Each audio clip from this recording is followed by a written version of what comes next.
Bom dia mais uma vez a todos. Iniciaremos nossa quinta aula, ou quarta aula deste assunto. Hoje falaremos sobre espaços vetoriais, mas antes disso, iremos falar sobre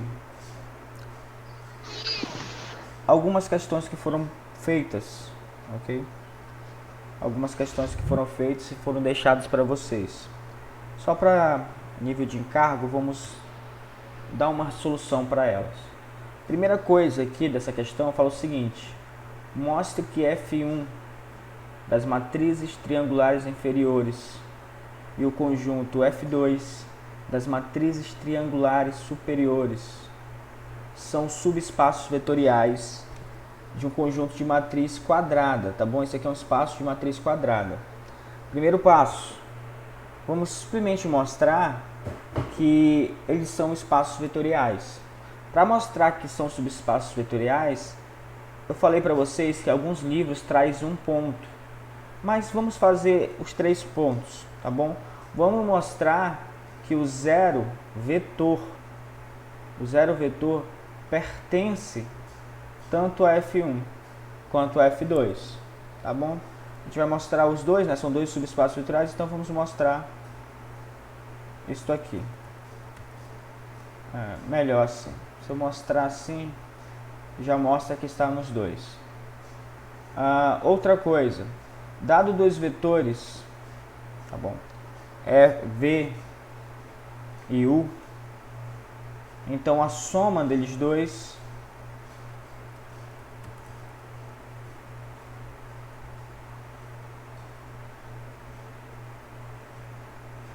tem que pertencer também ao espaço. E o terceiro ponto para mostrar que é subespaço vetorial é mostrar que qualquer multiplicação de um escalar por um vetor pertencente a este cara vai estar dentro desse subespaço toda vez que esse escalar pertencer a um corpo, tá bom? Não precisa obrigatoriamente ser R, mas aqui eu combinei com vocês que vamos trabalhar o nosso corpo como R e esse V pertence a F1, tá bom? Precisamos mostrar esses 3 pontos para mostrar que é subespaço vetorial. Mas isto é fácil, né? Já que o teu zero, quem é zero? No âmbito das matrizes quadradas, 0, 0, 0, 0, 0. De forma que aqui é quadrado, tá bom?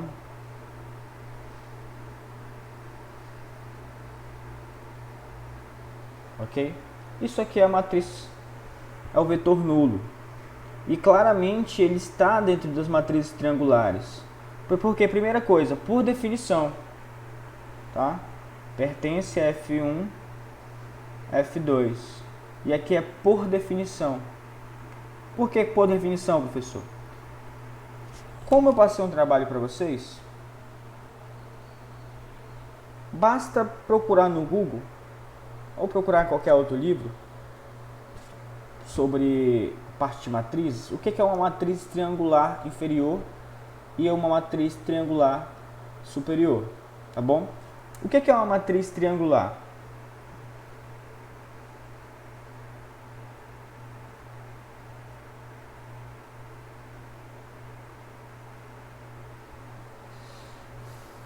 Alguém sabe me dizer? O que é a superior? Aí a inferior a gente nem precisa falar muito sobre ela.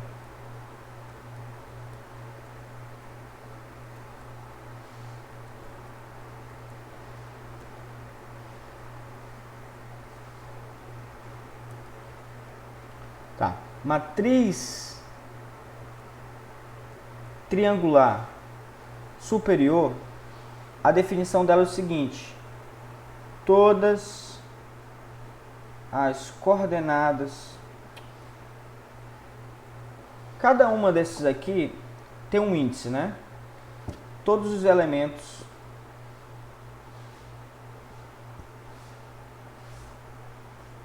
A e J acima, não, isso aqui é abaixo, tá.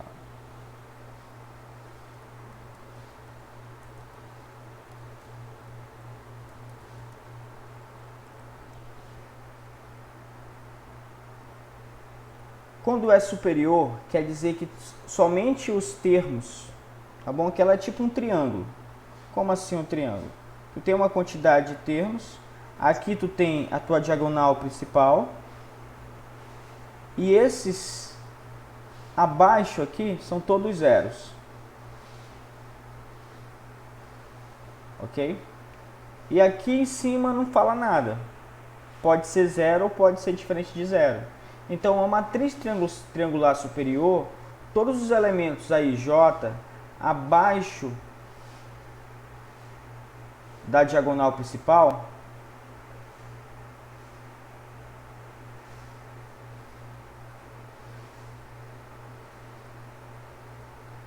são zeros.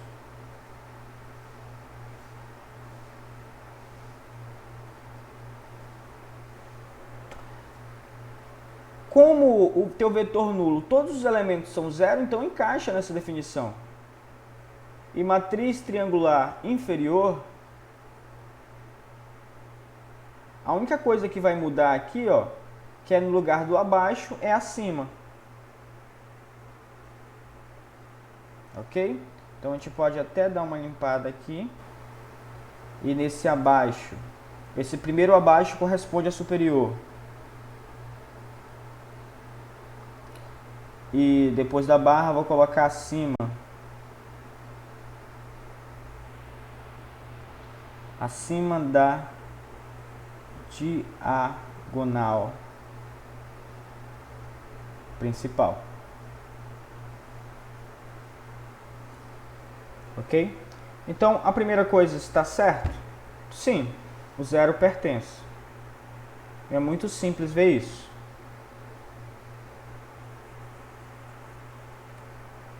Dois. A soma de dois vetores continua, ou de duas matrizes permanece nas mesmas características? Claro. Vamos pegar aqui e fazer para superior, tá bom? Tu tem aqui uma quantidade, uma matriz superior, neste caso, ficaria escrito da seguinte maneira: AI J, A1, 1, A1, 2, A1, N. Aqui, ó, abaixo da diagonal é zero. A diagonal não importa se é zero ou não. 2, 2, A1, A2N. E todos aqui embaixo são zero. A diagonal não importa. A, N e N são quadradas, tá? Eu chamo isso aqui de meu V. E eu vou somar esse V com o vetor U. Ok? Esse vetor U, eu simplesmente coloco a mesma coisa. B11, B12, B1N. Abaixo da diagonal principal é 0, B22, B2N, 0, 0, BNN.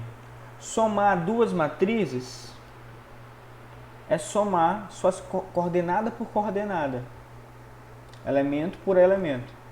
Então, cada uma desses caras aqui, em cima, beleza? Eu posso até escrever assim.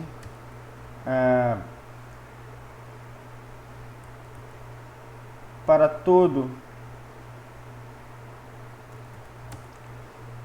AIJ mais BIJ, isso aqui será igual a zero toda vez.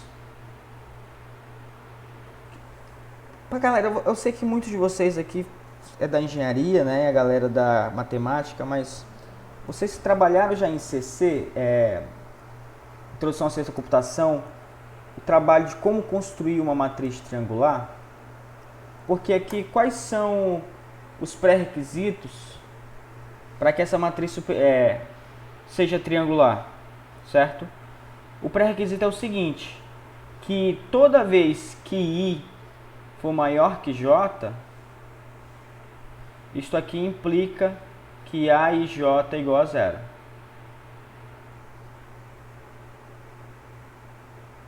Ok?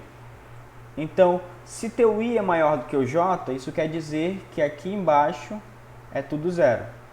Isso é a definição de matriz triangular. Se for o contrário, I menor que J, quer dizer que todos os que estão em cima serão zero. Ou seja, para todo isto aqui igual a zero, acontecerá toda vez que isso aqui acontecer. Então, basicamente, podemos reescrever isso daqui assim. Se I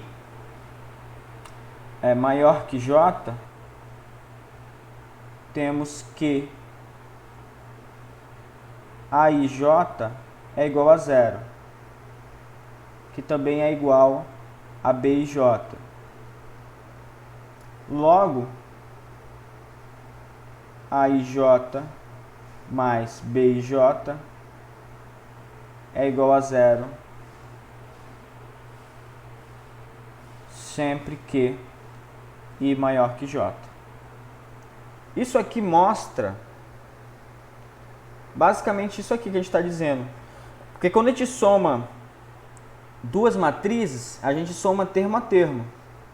Certo? Ó, eu não me importo se aqui em cima vai ter zero. Ok? Eu não me importo se aqui em cima vai ter zero. O importante para mim é embaixo da diagonal principal, se todos os elementos são zero. Isso aqui para superior. Da inferior, tu pode fazer de maneira análoga. Ok? A única diferença do inferior é isso aqui, ó. Que o I, quando o I for menor que J, aí vamos ter que nosso A e J é igual a zero. Ok? E para pegar a diagonal principal, bastaria colocar aqui um sinal de menor igual ou maior igual. Beleza? Então esse argumento aqui mostra que todas as coordenadas somadas ponto a ponto serão zero abaixo da diagonal principal. Ok? Então 2, beleza. E o que sabemos?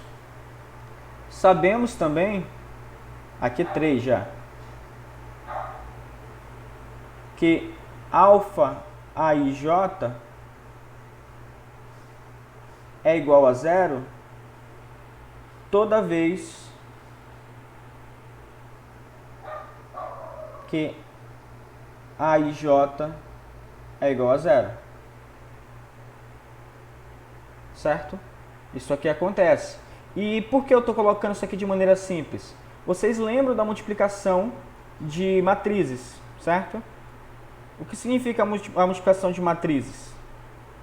Significa que cada coordenada vai ser multiplicada por esse fator, por esse escalar. Ou seja, ficaria algo do tipo alfa A11, alfa A12,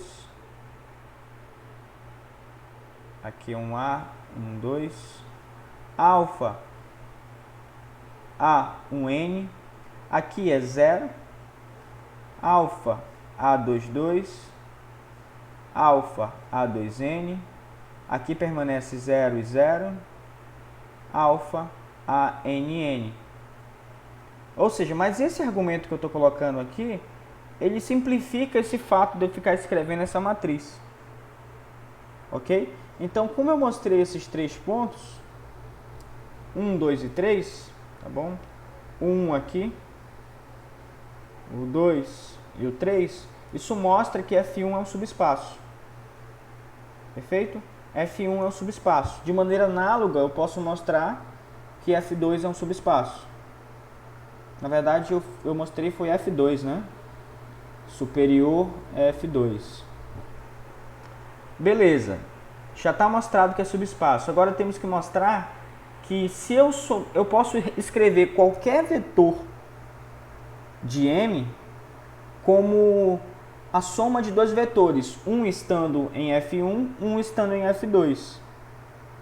Só que não será uma soma direta. Eu já vou explicar novamente o que é uma soma direta. A primeira parte, que são espaços vetoriais, provado. Segunda parte, eu preciso pegar um vetor qualquer. Então, eu escrevo sempre um vetor qualquer, seja U pertencente a M.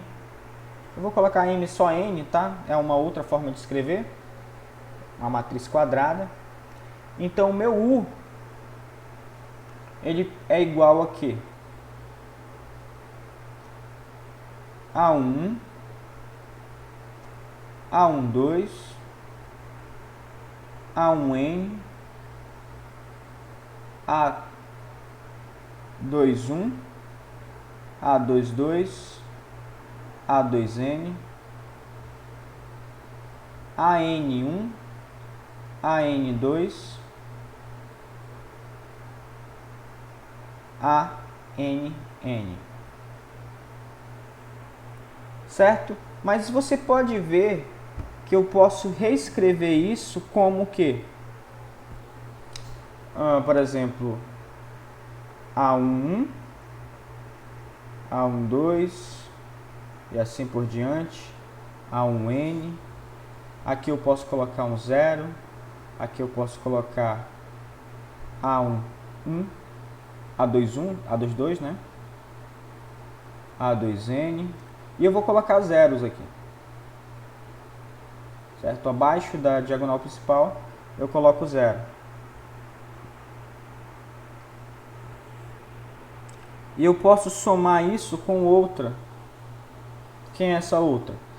Que todos os da diagonal para cima são 0. Então é 0, 0, 0. Aqui, A21, 0, 0. AN1, AN2, 0. Aqui também é 0. Pronto. Isto aqui é um vetor que pertence a F2. Isso aqui pertence... Ok, vamos lá. Isso aqui é U, que pertence a M. Isto aqui é um U1, que pertence a F2. Isso aqui é um U2, que pertence a F1. Ok? Então eu consegui mostrar que qualquer vetor pode ser escrito como uma soma de outros dois vetores pertencente a dois subespaços. Porém, o que eu não quero mostrar? É isso daqui, ó. Isso aqui não acontece. E por que isso não vai acontecer? Simplesmente por causa da nossa diagonal principal. O problema todo acontece nessa diagonal principal, porque a gente não tem nada aqui falando sobre ela. Observe aqui, ó. O que isso significa? Esta soma direta, o que significa soma direta? Para que aconteça soma direta, para que isto aqui aconteça, seja igual ao nosso espaço vetorial, precisamos de um detalhe, que dentro deles dois só tenha o vetor nulo. Ou seja, a interseção desses dois subespaços só tem o vetor nulo. Mas você pode pegar, ó, observe que a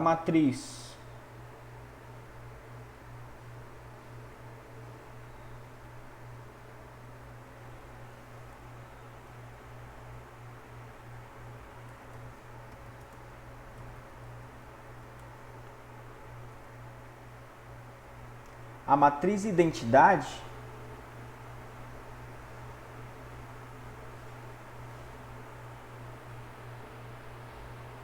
que ela é diferente do que a matriz nula, pertence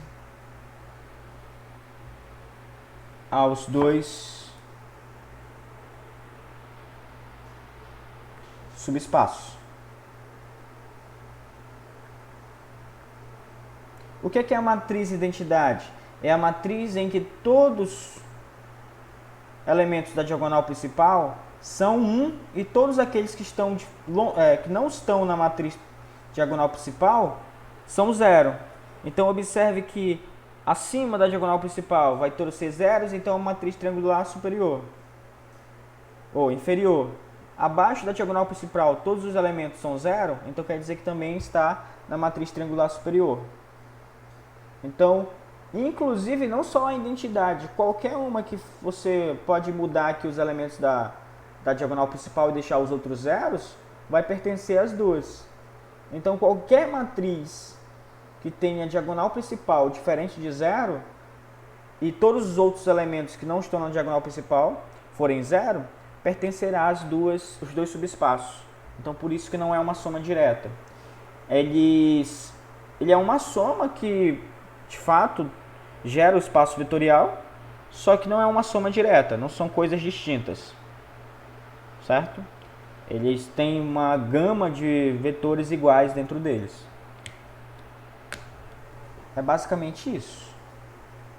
Bora para a próxima.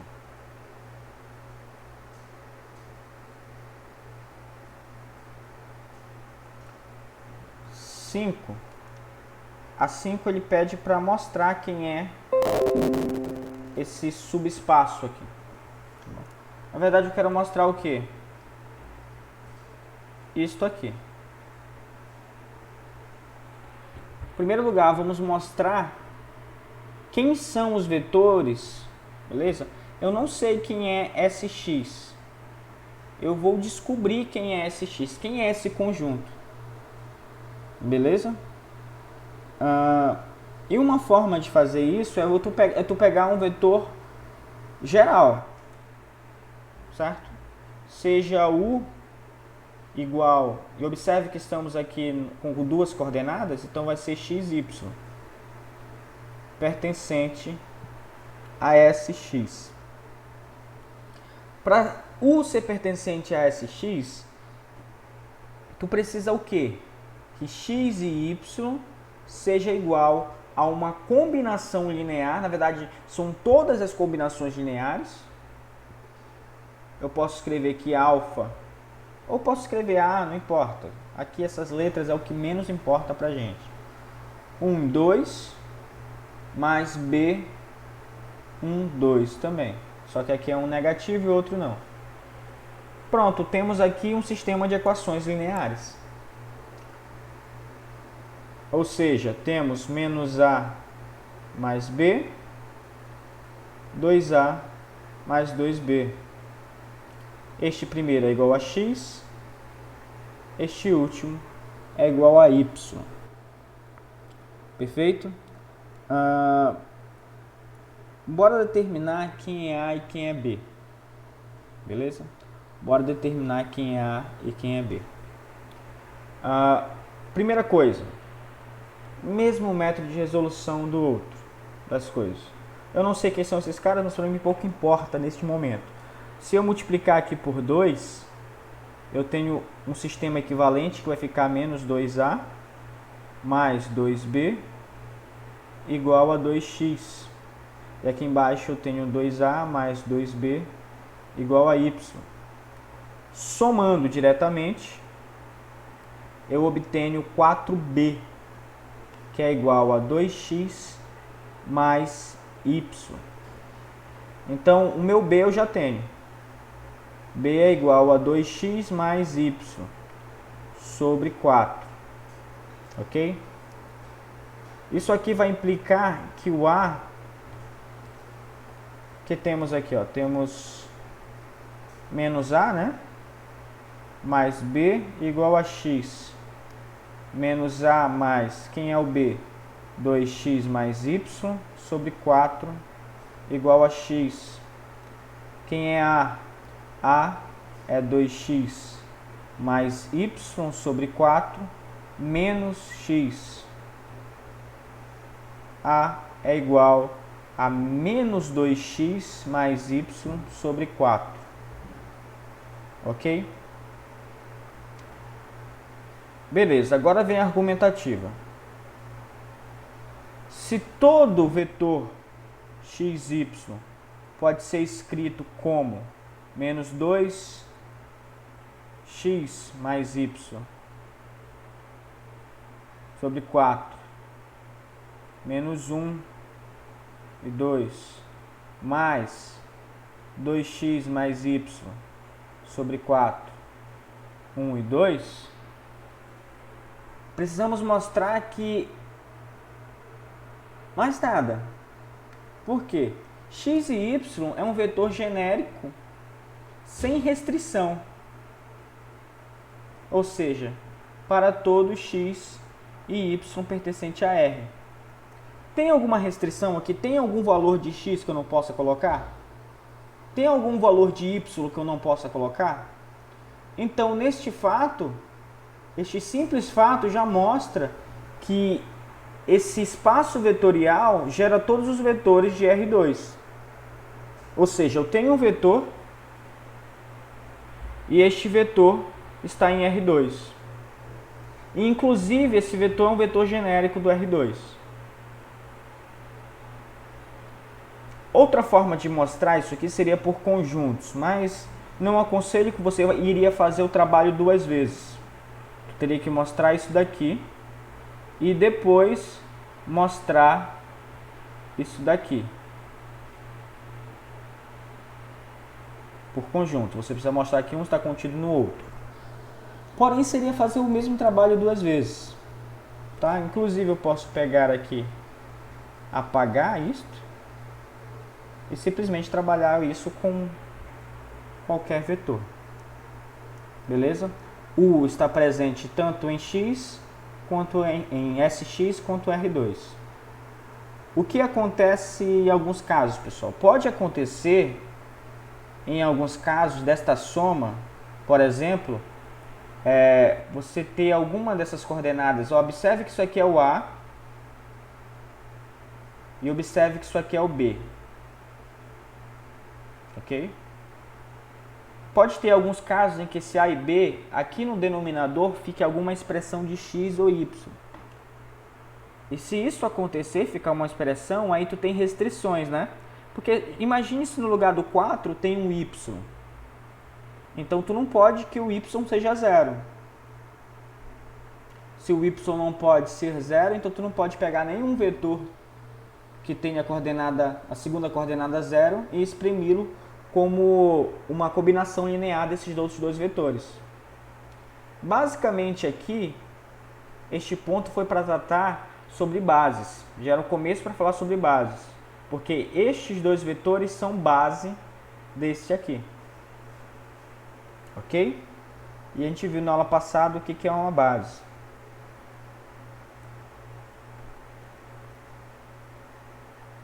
Bora para 6.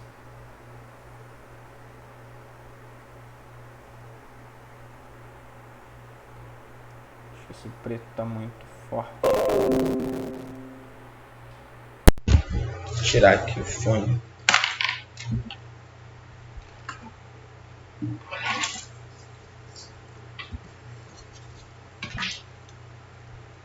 Eu preciso determinar alguém.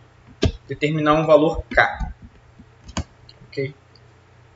Pessoal, tem uma coisa bacana que assim que a gente terminar essa nossa primeira prova, a gente vai começar a trabalhar matrizes e determinantes de uma forma mais formal, né? Vamos trabalhar eles. E a gente vai trabalhar com Scilab, tá bom?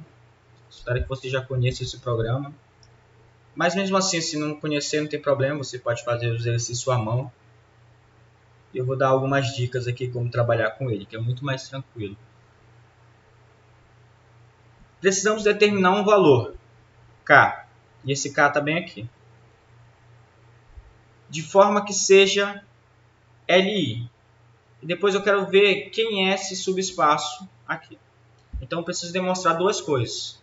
Em primeiro lugar, que é LI. E depois mostrar quem é o subespaço gerado por X. Primeira coisa, são dois sistemas de equações. Por quê? Porque temos aqui, ó, o que significa mostrar que é LI? Que é linearmente independente. Significa mostrar que da equação, tá? Da combinação linear, uma combinação linear qualquer destes vetores,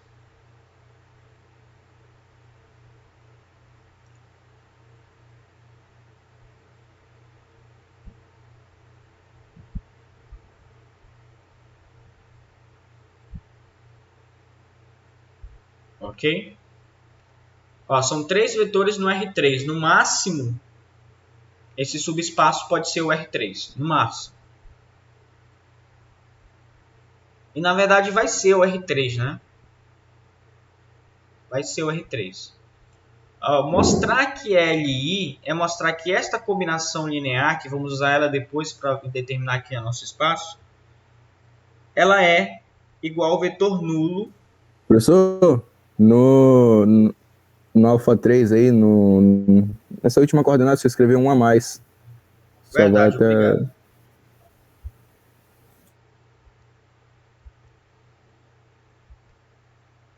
É porque esse menos aqui é daqui, né? Eu pensei que era um menos menos. 1 menos 1. Perfeito. Ó, o que é mostrar com LI? Se tu tem esta equação, tu tem que implicar que alfa 1 igual a alfa 2 igual a alfa 3 igual a 0. É isso. E observe que alfa 1, alfa 2 e alfa 3 são números reais. A gente está trabalhando com escalares. Então, este 0 aqui é 0, 0, 0. Esse aqui é o vetor nulo 0. Ok? Pronto, tu tem um sistema de equação, cara. Não tem o que fazer aqui, não. O que é sistema de equação? A gente pode até trabalhar com matrizes, né? E dá para responder isso também em matriz. Mas observe esse sistema de equação aqui. Temos alfa 1 mais alfa 2 mais K alfa 3 igual a 0. Temos aqui, está 0.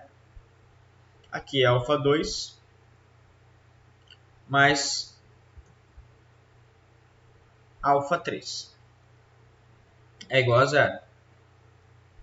Desse outro temos que alfa 1 negativo, alfa 2 não temos, menos alfa 3 é igual a 0. Ok? Ponto. Responder esse sistema de equação. Observe que os de baixo são bem tranquilos, né? Por quê? Daqui, o que tu tem? A gente pode isolar o alfa 3 em ambos os lados. Temos que alfa 3 pode ser escrito como menos alfa 2 e que alfa 3 pode ser escrito como alfa 1. Temos isso. Beleza? E isto aqui também vai implicar que alfa 1 é igual a menos alfa 2. Perfeito? Então, bora trabalhar com isso daqui. Como assim trabalhar com isso? Vamos substituir no lugar do alfa 1 menos alfa 2. Então, fica para a gente o quê? Menos alfa 2 mais alfa 2 mais K alfa 3 igual a 0. Nem vou continuar o restante. Por quê? Aqui é 0. Esta equação implica o quê? Que alfa 3 tem que ser igual a 0.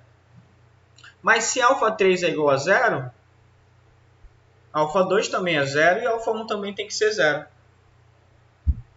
Logo, alfa 1 igual a alfa 2 igual a alfa 3 igual a 0 implica que x é Li. Só isso, professor. A primeira parte, sim. Então, ele é Li. O que significa ser Li? Significa que nenhum desses vetores é a combinação linear do outro. Este valor de K importa?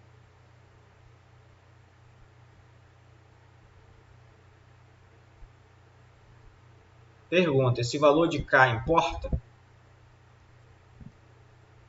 Aparentemente não, né? Então, esse K pode ser qual valor? Qualquer um. Não importa, observa que eu não trabalhei com K. Certo? Poderia que eu tivesse feito outras formas de responder este exercício de forma que implicaria o K ser alguma coisa, se números pares, se números ímpares, alguma coisa. Ou então, nada. Mas aqui, do jeito que foi trabalhado, o K não importa. Você pode colocar qualquer número no lugar do K, que estas duas equações abaixo, com esta primeira parte da equação, implica que o α3 é igual a zero. Então, para todo, certo? Para todo K pertencente a R. Então, o valor de K é qualquer um. Não importa se é 10, 20, 1 milhão, 0, 1, qualquer coisa. Esses três vetores acabam sendo linearmente independentes. E eu digo uma coisa para vocês. Geralmente, tá? Mas é geralmente mesmo assim. Quando tu tens que um dos vetores tem 0 em uma coordenada e o outro tem 0, mas é em outra coordenada, geralmente essas coisas provocam estados LI. Tá bom? Só que tem que tomar cuidado, que pode ser que aconteça que não seja LI. Mas já é um indício. Porque vocês têm que lembrar das bases canônicas, em que só tem uma coordenada 1, o resto é 0. Aí faz isso. Agora precisamos mostrar o nosso espaço vetorial.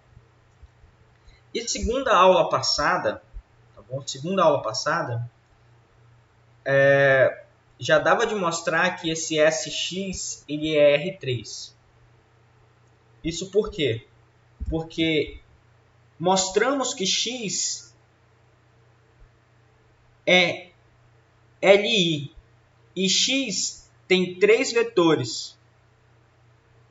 Na aula passada fizemos um teorema que mostra que se eu tenho 3 vetores, não era nem 3 vetores, se a dimensão do meu espaço vetorial é 3 e eu tenho um conjunto com 3 vetores que são LI, então esse conjunto com 3 vetores que são LI é base do R3. E o que significa ser base? Significa que ele gera também. Então, os teoremas da aula passada já nos garantem, sem precisar fazer conta, que SX é R3. Mas como essa lista foi passada antes da aula passada, vamos mostrar aqui como faz isso. Professor, eu acho que ali na condição do α3 igual a α1, ficou faltando um sinal de menos. α3 igual a α1, calma aí, deixa eu dar uma olhada. Só dar uma diminuída aqui para dar espaço para escrever mais. α3 igual a α1? Não, cara. É verdade. Perdão. Então, aí o K vai ser igual... Então as contas devem estar erradas, né? Isso, aí K vai ser igual a 2. Isso. Então as contas estão erradas. Obrigado. Valeu. Falta de atenção mínima. Mas isso aqui, essa conclusão vai continuar. Bora fazer aqui. Obrigado por falar aí. Então eu ia passar direto. Daqui de baixo temos que α3 é igual a menos α2. Temos que α3 é verdade, menos α1. Então temos que α2 é igual a α1. Bora substituir as coisas. α1 mais α1 mais α3 vezes K igual a 0. 2α1 mais K α3 igual a 0. Beleza, aqui temos o sistema, né? Eu só reescrevi essa primeira equação aqui embaixo. Que sistema é esse?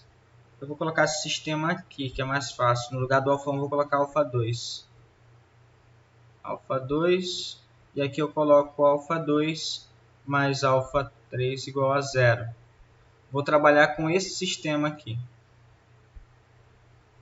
Perfeito. Bem lembrado. Aqui eu posso multiplicar por 2, né? Se eu posso multiplicar por 2, então vamos lá.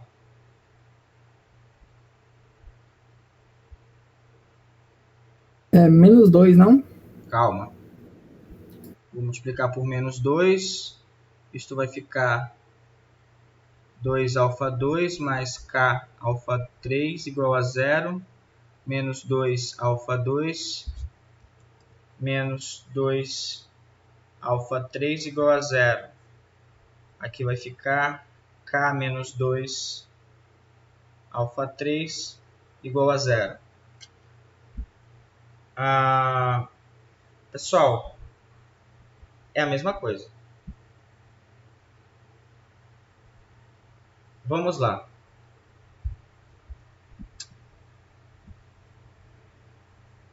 O que essa implicação quer dizer? Essa implicação quer dizer o seguinte, que para isto ser igual a 0, o único momento que eu posso garantir que isto seja 0 é quando este cara aqui é diferente de 0. Tá bom? Então, k deveria ser diferente de 2. Só que tem um problema aí. O que significa esse problema? Significa que se k é diferente de 2, todos os valores para k diferente de 2, isso é LI. Só que será se colocar 2 no lugar do k, será se não dá certo?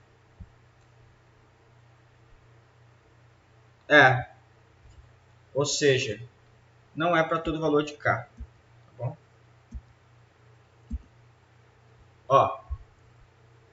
Para CLI, este cara tem que ser igual a 0, certo? E o que eu falo deste cara aqui? Eu não posso garantir nada para ele. Ele pode ser 0 ou pode ser diferente de 0. Mas se ele for 0, eu não garanto que o alfa 3 é 0. Certo? Por exemplo, tu tem aqui uma equação do tipo A vezes B é igual a 0. O que isso implica? Ou A é 0, ou B é 0, ou os dois são 0. Só que quando tu sabe que um deles é 0, tu implica que o outro... Ou quando tu sabe que um deles é diferente de 0, tu implica que o outro é 0. Então, se tu sabendo que A é diferente de 0, isso implica que B é igual a 0. Então, eu tenho que falar o quê? Sabendo que K menos 2 é diferente de 0. Ou seja, o nosso conjunto LI, X é obrigatoriamente, eu tenho que botar isso aqui, obrigatoriamente,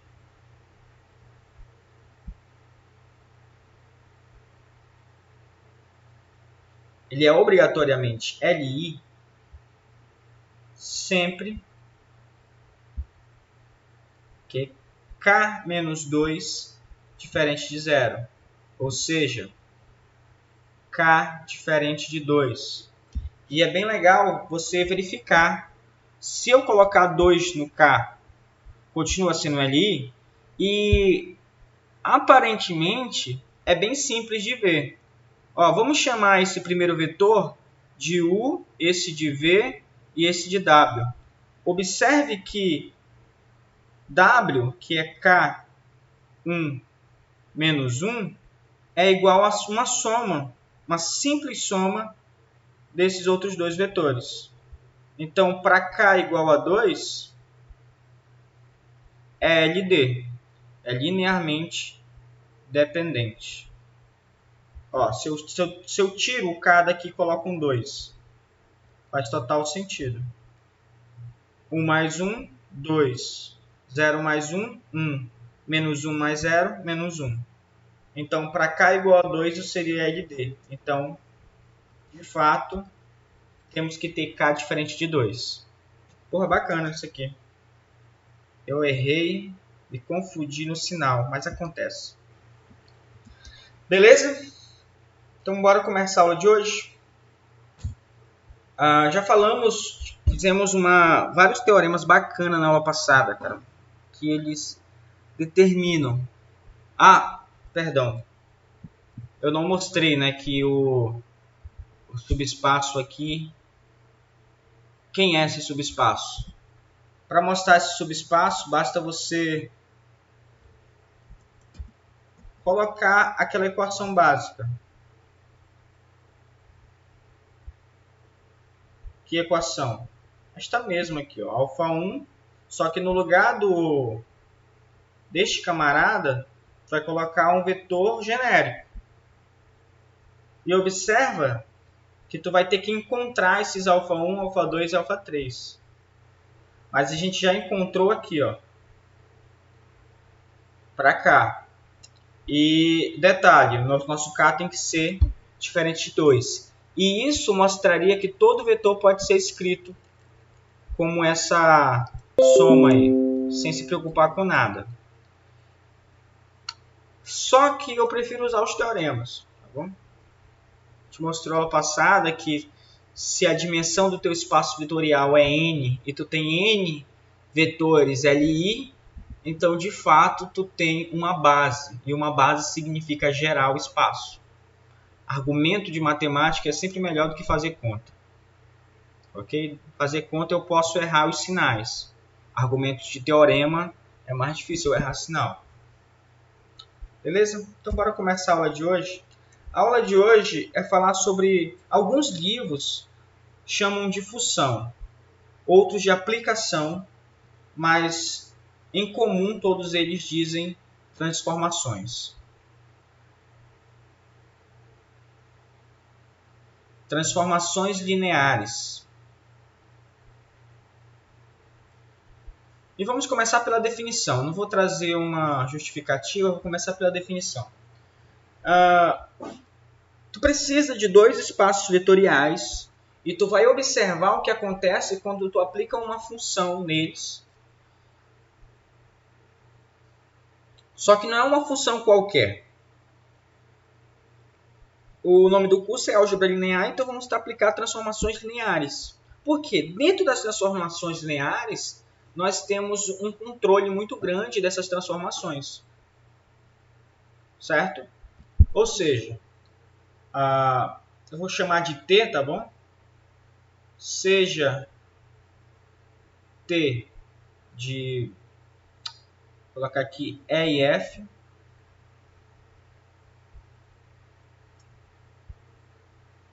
uma aplicação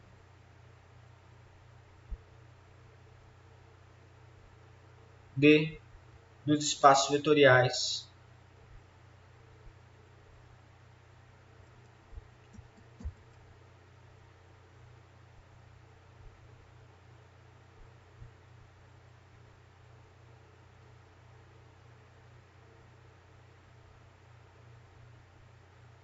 F. Se T de x mais y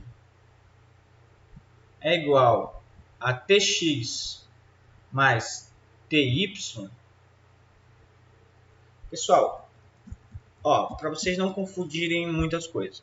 Alguns livros colocam entre parênteses, outros livros não colocam entre parênteses, tá bom? E eu quero que vocês acostumem sem parênteses, porque os livros mais modernos são sem parênteses. Porque é simplesmente quando tu vê uma função sem o parêntese ali, você já começa a imaginar que estamos falando de álgebra linear, que é um assunto muito usado. Então vamos usar sem parêntese aqui. Tá? Tx mais ty. E outra coisa acontece. Que tipo de outra coisa? T alfa x é igual a alfa tx. Ok? Sempre que necessário, podemos usar o parênteses, por exemplo, aqui na soma ou entre esses dois caras.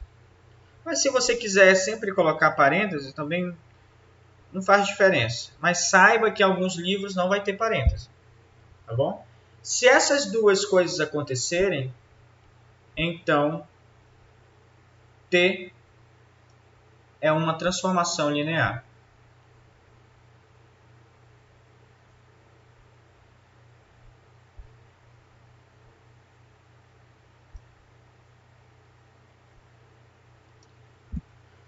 esta é a nossa definição. Então, o que vamos fazer? Geralmente, dentro da matemática, além da teoria que trabalhamos, se você quer responder alguns problemas, você deve se perguntar: vai ter solução?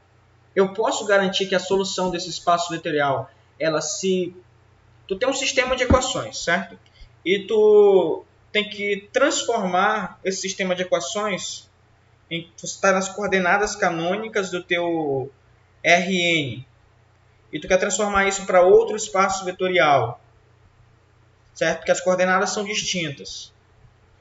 Para garantir que a solução, que exista a solução nesse outro espaço vetorial distinto, é preciso que tu tenha uma transformação linear entre esses dois espaços vetoriais. Então, garantir a existência de uma transformação linear é muito importante nesse caso. Perfeito? Vamos dar alguns exemplos de transformações. E vamos dar alguns exemplos bem tranquilos, tá? Porque aplicações no plano. Só para a gente ter uma ideia sobre essas coisas. Por exemplo, tu pode ter algo chamado de esticamento linear.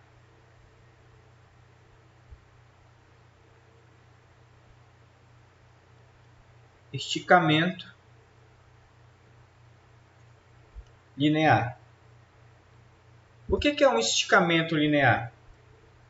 É basicamente o seguinte: quando tu tem uma transformação linear do R2 no R2, a gente sabe que o R2 é um espaço vetorial, então uma transformação linear de um espaço vetorial em outro espaço vetorial, tal que tu pega um vetor aqui do R2 qualquer e leva isto num alfa x y. Tá, e o que isso mostra pra gente, professor? Observe aqui. Quando tu tem um sistema cartesiano,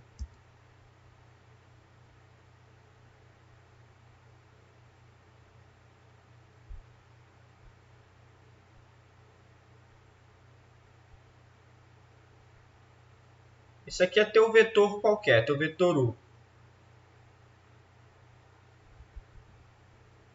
Um esticamento causa um aumento desse vetor ou uma diminuição desse vetor. Isso é uma transformação linear.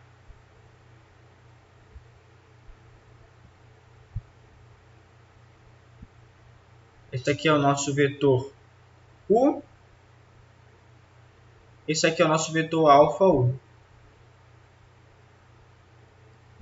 Ok?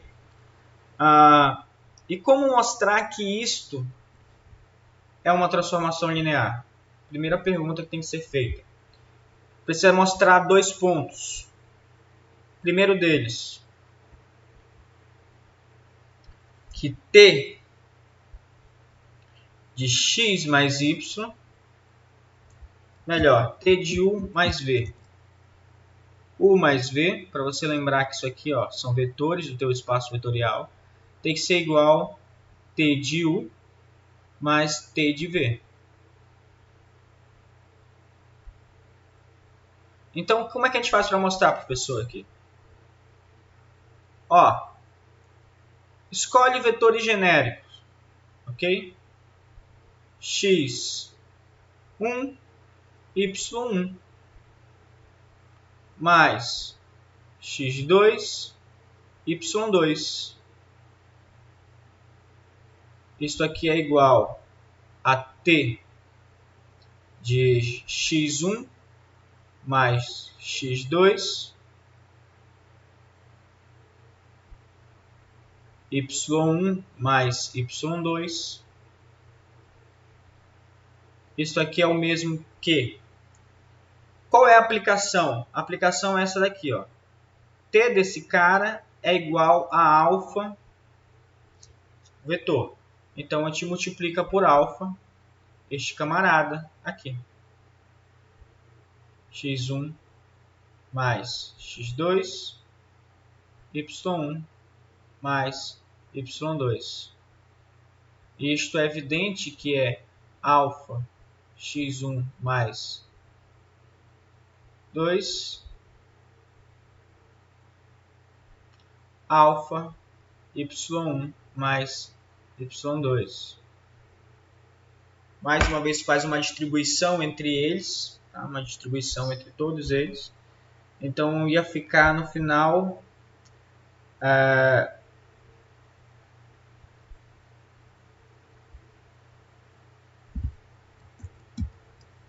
ia ficar assim: alfa x1, alfa y1 mais alfa x2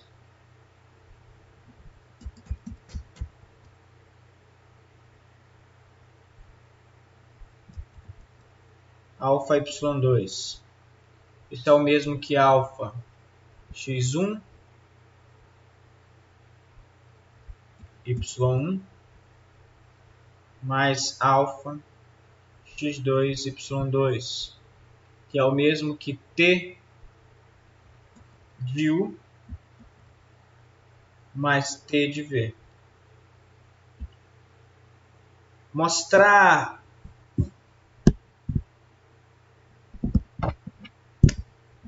agora o segundo ponto. Como eu já estou usando alfa aqui, eu vou usar outra letra. Ou seja, eu preciso mostrar o quê? Que beta u é igual a beta tu. Isso é fácil, né? Vocês podem até fazer aí, porque quem é este cara? Esse cara é beta u, e u pode ser escrito assim. Mas também pode ser escrito assim: beta x, beta y.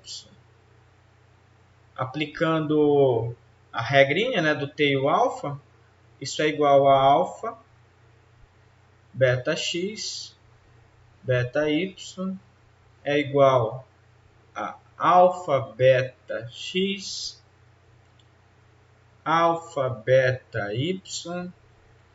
E aqui no final você faz uma comutação entre esses dois caras. E é garantido porque é um espaço vetorial e a comutação entre escalares ela é bem feita. Então, fazemos a comutação e retiramos esse beta. Então, fica beta, alfa x, alfa y, que é o mesmo que beta tu. Ok? Isto mostra. São duas coisas que você tem que mostrar. Mas os próximos exemplos agora eu não vou mostrar, vou só apresentar eles para vocês. O próximo são chamados de rotações lineares. Tá bom?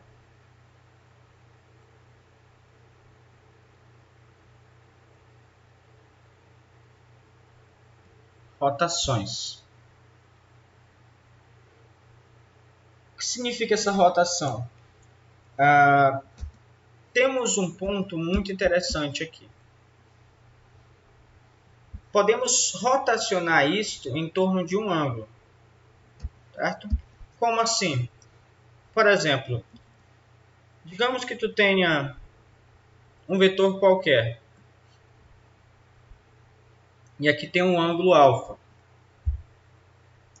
Rotacionar isto seria tu pegar este vetor com o mesmo módulo e com a mesma origem e simplesmente para outro lugar.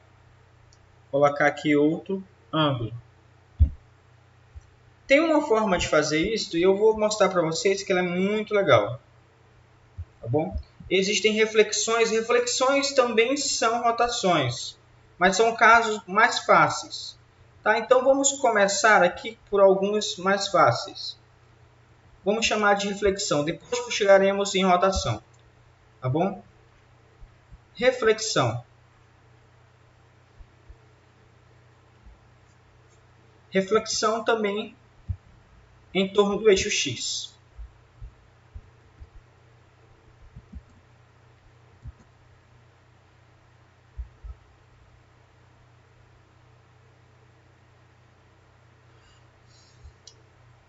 que é essa reflexão em torno do eixo x? Significa o seguinte, que você tenha um vetor qualquer, não importa para que lado ele está, ok? Não importa quem é esse vetor, digamos que o seu vetor está aqui. Fazer uma reflexão é você fazer isso daqui.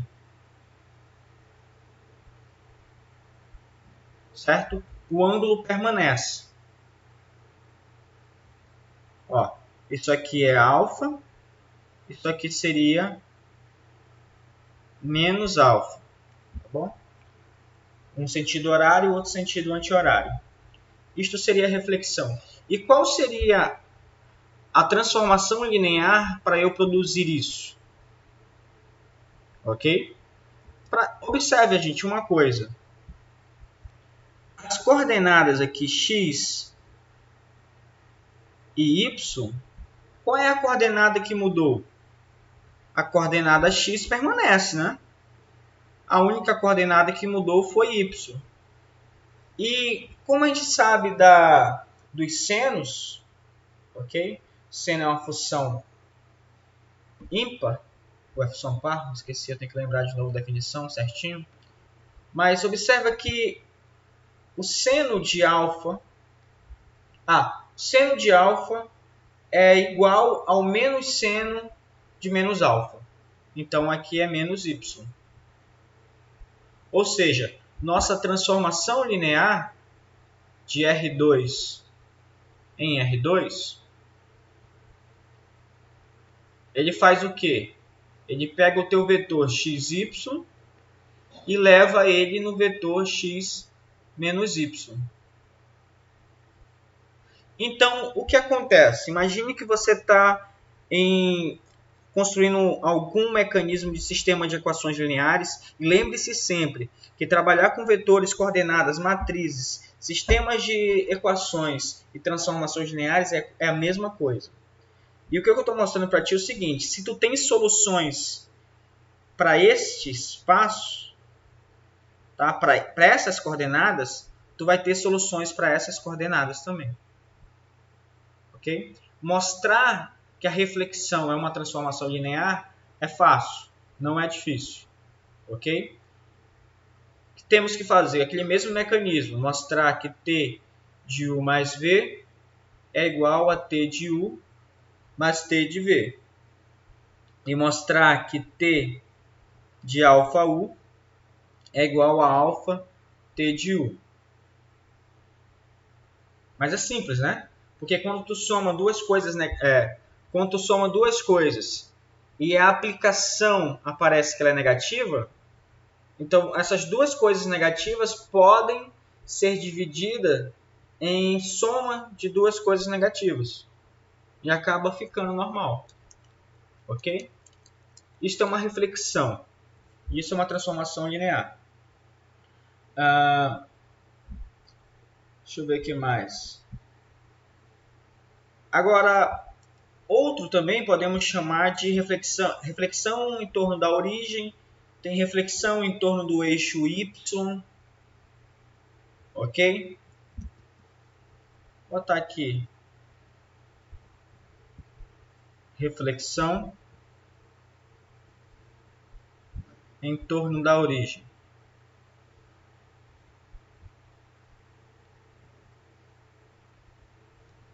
O que queremos? Queremos que se eu tiver um vetor aqui, eu vou ter uma transformação linear que pega este vetor e coloca ele para cá. Ok? Vamos lá. Coordenada x, coordenada y. Observe que este ângulo aqui é alfa. E este ângulo aqui é π mais alfa. Ok? Quais são as coordenadas deste cara? As coordenadas deste cara vão ser menos y menos x. Ok? Então, a transformação linear da reflexão em torno da origem de R2 em R2 é o que? É t de xy que leva aonde? Leva menos x menos y. É uma transformação linear também. Isso pode cair como exercício e mostrar que isso é uma transformação linear. Projeções também. Ou seja, eu fiz em torno do x, em torno do y. Como é que ficaria, pessoal? Vocês sabem como ficaria? Basta trocar o sinal do y, do x, né? Ó, em torno do x, eu troquei o sinal do y. Se eu quero fazer uma transformação, uma reflexão em torno do eixo y, basta eu trocar somente o sinal do x. Se eu troco os dois sinais, eu tenho uma reflexão em torno da origem. E agora, se eu fizesse eu trocar essas coordenadas? Certo? Se eu trocar essas coordenadas, o que acontece? Por exemplo, o que é a transformação linear do R2 no R2 que acontece isso daqui?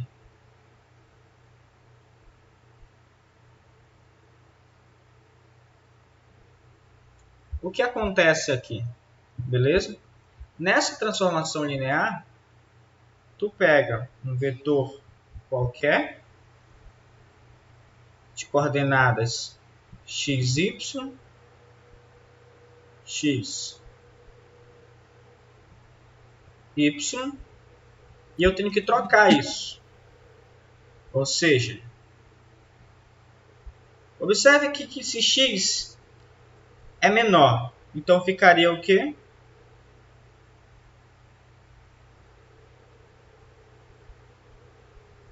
Y, x. E isto é chamado de espelhamento. Tu coloca aqui ó, uma reta. Eu espelhei este vetor em relação a essa reta.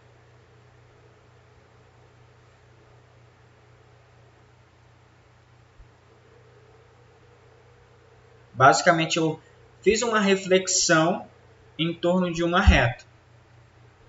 E essa reta aí é aquela reta f de x igual a x. Ok? Y igual a x. Então, todos os vetores que tiverem nessa reta não sofrerão alteração. Certo? Isso também é chamado de transformação linear. Provar isso da mesma forma que provamos o outro. Isso aqui é chamado de espelhamento.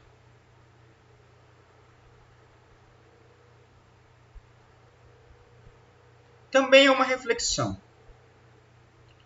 Temos as projeções também. O que é uma projeção? Eu quero que exatamente isso aqui aconteça. Eu tenho um vetor e eu quero outro vetor. Quero projetar esse cara aqui. E a transformação da projeção é t de xy tal que eu tenho somente x0. Projeção no x, tem como eu fazer uma projeção no y. X. A projeção em y seria o contrário, seria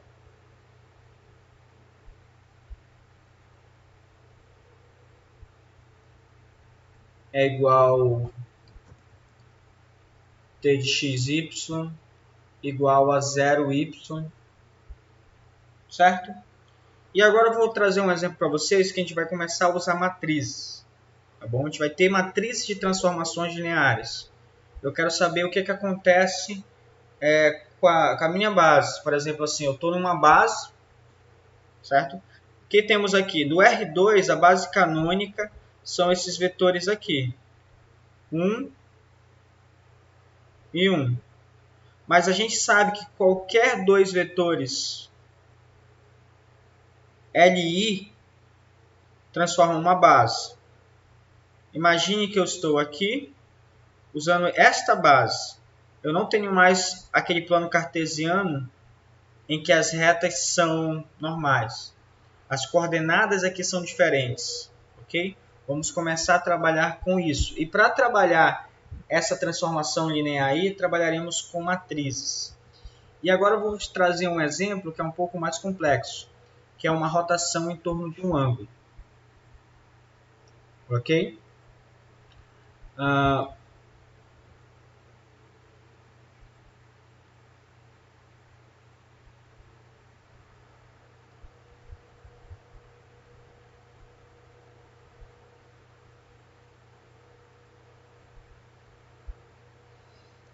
Rotação em torno de um ângulo. Basicamente, tu tem aqui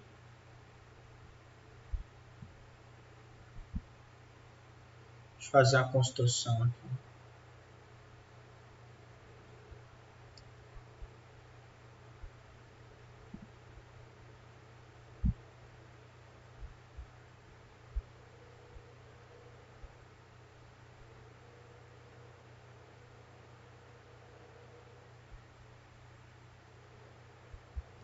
Certo. Bora lá. Aqui tu tem coordenada x, coordenada y, um ângulo alfa. Agora eu quero um x'.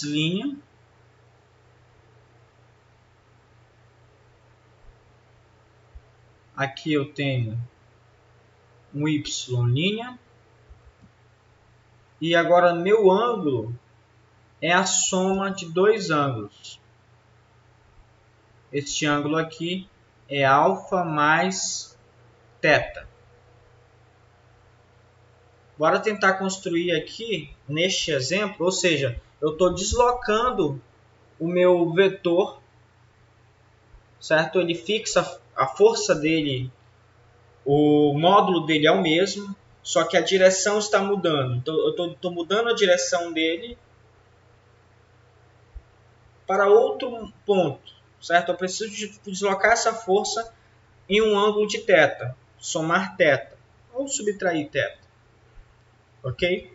E o que aprendemos nos cálculos, o que aprendemos de geometria analítica, várias coisas. Por exemplo, em primeiro lugar,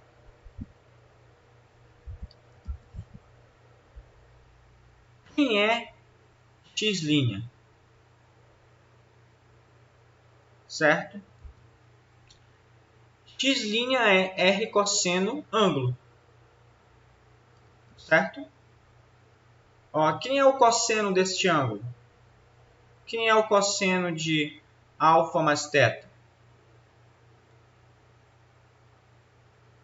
Cosseno de alfa mais θ é x' sobre R. Quem é R? R é o módulo do teu vetor. Seria, no caso, aqui a nossa hipotenusa. Certo? Então, podemos reescrever isso como R cosseno alfa mais θ. Beleza? Cosseno da soma. Vocês lembram o cosseno da soma? Cosseno da soma. Cosseno de alfa, cosseno de θ, menos R seno alfa, seno θ.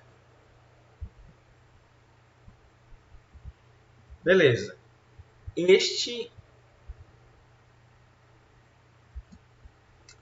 Mais uma coisa bem interessante. Observe o quê?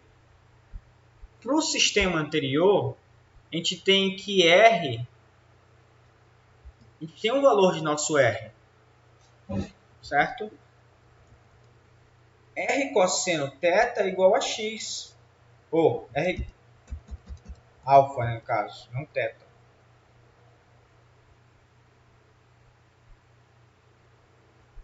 Calma aí.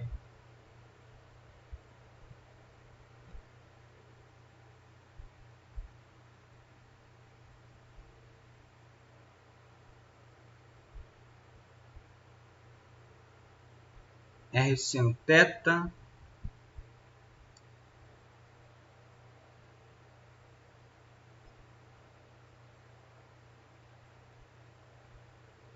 R seno θ, deixa eu só dar uma justificada aqui. É isso mesmo. R seno θ é igual a x. Ok? Porque temos aqui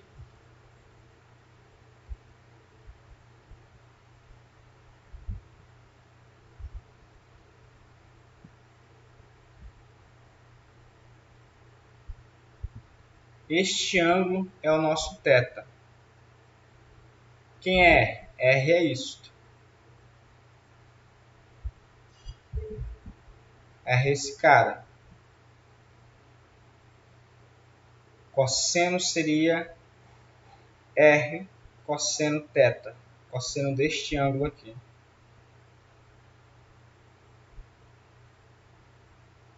Perfeito.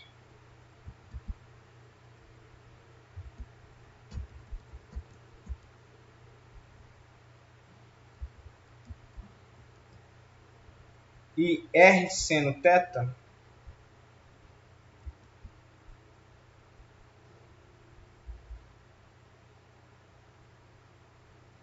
não, tá errado aqui, não é θ não, é alfa mesmo, tá pessoal? Tá? Aqui é alfa. R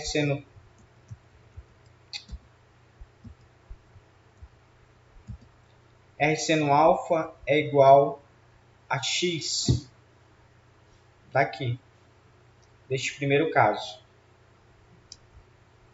E R seno alfa é igual a y. Logo, x' é igual a x cosseno θ menos y seno θ. Ok? E forma matricial, o que isso significa para a gente? De forma análoga, tá? Eu encontrei o meu x'. De forma análoga, eu vou encontrar meu y'. Quem é y'? Y' vai ser R seno alfa mais θ. A gente faz toda aquela jogada. R seno alfa mais θ.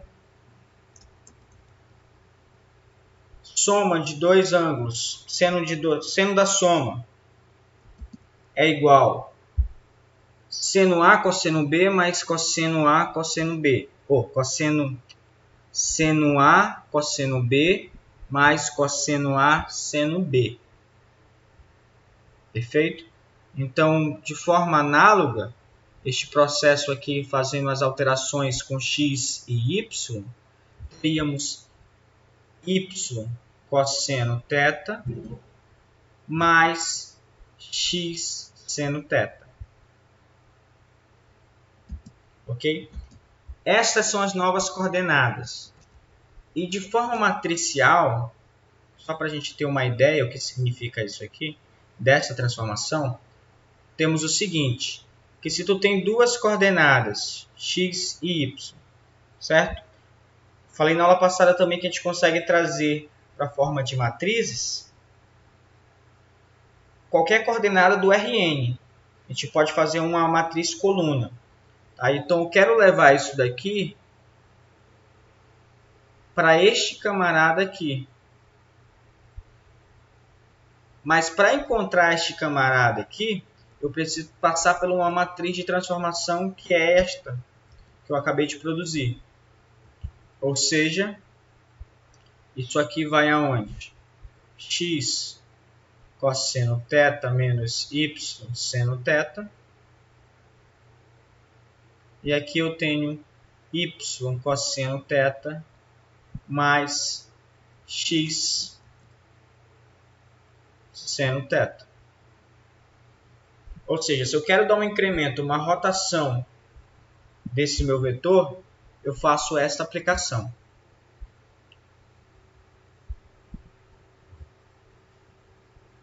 Certo? E quando Inclusive, para vocês terem ideia, os exemplos passados de reflexão em torno da origem, entre outras coisas, basta tu observar que eles são rotação de 90 graus, né? Tem umas rotações de 90 graus aí. Ou então, tu tem uma rotação um pouco menor e a tu ter seno de 90, cosseno de 90, algumas coisas dessas iriam sumir. Perfeito? E o último exemplo que eu quero mostrar hoje é chamado de ciscalhamento. Basicamente, ele pega a mesma... Ele dá uma reflexão.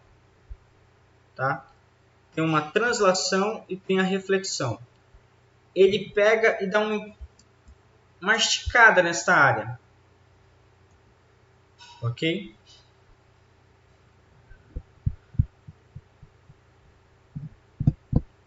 Ó, deixa eu pensar aqui. Tu pode ter também... Aqui eu estou falando de espaços vetoriais iguais, né? Transformação de T R2 no R2. Mas tu pode ter transformações diferentes. Tu pode ter transformações que não são no plano. Por exemplo, do R2 para o R3. Entre outras coisas. Tá? E você tem que sempre verificar. Apresentada uma transformação, verifica se é transformação ou não. Por exemplo, podemos pegar aqui a transformação do R2 no R3, que toma T de XY e leva isso daqui em alguma coisa do tipo 2x, 0, x mais y. Eu faço a pergunta: T é transformação linear?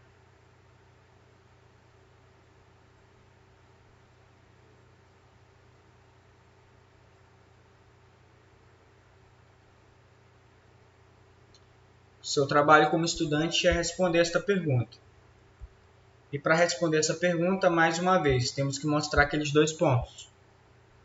Tem que pegar dois vetores genéricos e ver se quando tu somar,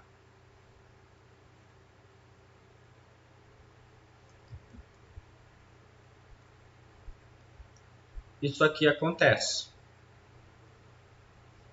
E quando tu pegar um escalar, isso aqui tem que acontecer. Ok? Então, os primeiros exemplos foram apresentados de transformações lineares, exemplos importantes no plano. Tá? Existem outros tipos de exemplo, como uma translação que simplesmente ele pega o teu vetor e joga ele um pouco mais para frente. Por exemplo, pode ter isso daqui. Você tem este vetor e você trabalha com este. No caso é o mesmo vetor, mas porque o vetor é um conjunto de representações. Mas tu pega outra representação, tu consegue trabalhar com uma representação no futuro, certo? Chamado de translação. Ponto. Até agora eu acho que tá bom, já vai dar quase meio-dia. Volta na aula que vem com teoremas, tá? Sugiro que assista anteriormente a aula dos teoremas de bases e dimensões que vamos precisar para as próximas aulas, os teoremas que vão seguir. Ok? Vamos trabalhar com as formas matricial dessas transformações, vamos trabalhar mudanças de base em transformações, então é necessário que você tenha essas coisas. Produto de transformações, núcleo e imagem de transformação, e temos que explorar o máximo possível de transformações lineares para nossa prova. Ok? Nossa prova está para o dia 19. Obrigado.